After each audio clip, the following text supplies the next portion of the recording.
Hey guys, ఇవాళ గోదావరి చేపల కోసం అని చెప్పేసి కిచెన్ ఆఫ్ కోనసీమకి అయితే వెళ్ళిపోయాను అనమాట. మట్టి కుండలో పులస చేపల పులుసు చేస్తున్నారు. ఇదైతే కేక్ ఉంది.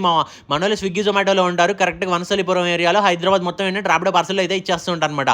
ఇంకా పీతల పులుసు, పీతల వేపుడు ఇలాంటి ఐటమ్స్ కూడా ఉన్నాయి. ఇంకా హైలైట్ ఏంటో తెలుసా, కొబ్బరి అన్నం విత్ రొయ్యలు ఉండిద్ది. ఇది అన్నిటికన్నా హైలైట్ మా చెప్పాలంటే. నాటుకోడి విత్ గారెల కాంబో ఉంది. ఇంకా వంజరం ఫిష్ ఫ్రై కూడా ఉందన్నమాట ఇక్కడ. అది కూడా బాగుంది నాకు నచ్చేసింది. ఇంకా చెప్పాలంటే ఇక్కడ యూస్ చేసే చేపలు, మసాలాలు, కుక్ చేసే వాళ్ళని అన్నింటినీ గోదావరి నుంచి తీసుకొచ్చేసారు. ఇంకా హైలైట్ ఏంటో తెలుసా, వెజ్ వాళ్ళకి ఏంటంటే ముద్దపప్పు, ఆవకాయ విత్ పెసర పునుగులు ఇలాంటి కాంబోలు కూడా ఉన్నాయి అనమాట. పేరుకే క్లౌడ్ కిచెన్ అయినా కానీ సరే ఇక్కడ సీటింగ్ కూడా ఉందన్నమాట పక్కనే బ్యాంక్వెట్ హాల్లో. మన కూపన్ సోల్ 15 వాడితే ఒక 15% డిస్కౌంట్ కూడా వస్తుంది.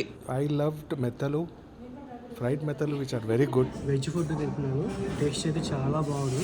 సార్ బేసికలీ ఇక్కడ ఎన్ని రకాల చేపలు అయితే అవైలబుల్గా ఉంటాయి ఇక్కడ? ఇక్కడ మనకి almost 7 to 8 varieties of Godavari fishes ఉంటాయి. అండ్ మనకి అథెంటిక్ కోనసీమ కొబ్బరి పొలం, అది ప్యూర్గా మీరు మన యొక్క ఈ నాన్ వెజ్ కర్రీస్తో, ఎస్పెషల్లీ రొయ్యల వేపుడుతో కానీ, పీతల వేపుడుతో కానీ, లేదా జీడిపప్పు కోడికూరతో కానీ, ఈ కాంబినేషన్స్తో తింటే అసలు ఎక్స్ట్రాడినరీ ఉంటుంది అన్నమాట.